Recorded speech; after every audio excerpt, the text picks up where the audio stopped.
So historically, moms have always had an advantage going into these situations.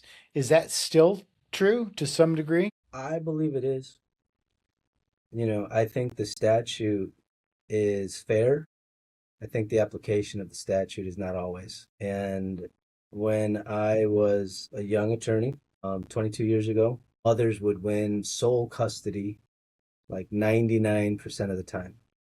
They could just sit there on their hands, not communicate, not participate in co-parenting for the betterment of the children, and they would get sole custody. Well, counsel, they can't agree.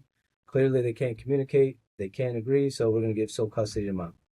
And back then, 22 years ago, Zane, the majority, I worked all over the counties of northern Illinois, Chicagoland, and dads would get Wednesday for dinner, Friday at 5 to Sunday at 5. Sometimes I was like, why are these guys even hiring attorneys?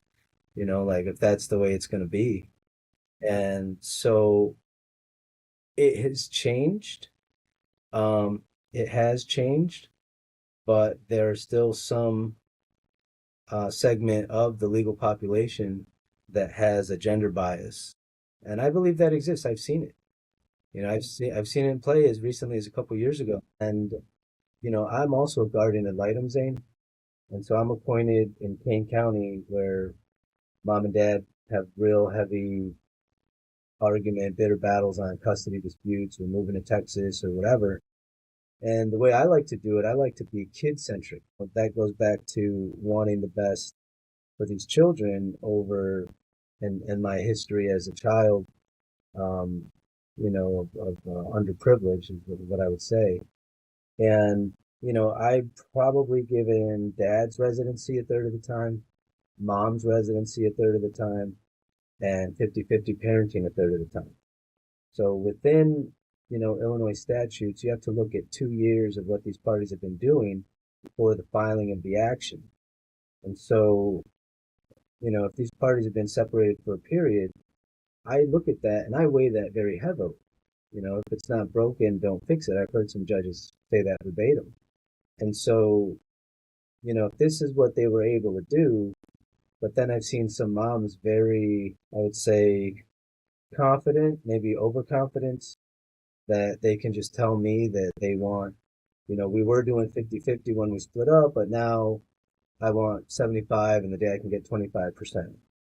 And I'm like, wait, stop. Yeah. Hold up. Like, these children have grown accustomed to this lifestyle with both of you.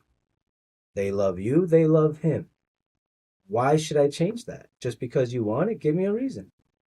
And so that's a shock to a lot of moms when I tell them that. But I don't want them to be confused at where I'm coming from.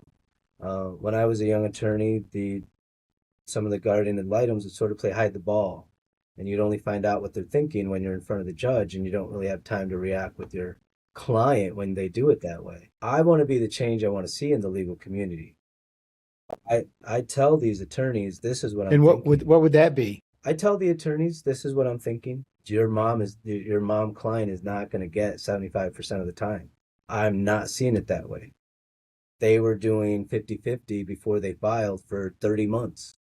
Why should I change it now just because they paid you and they want that? What in the best interest standard says I got to give her 75%?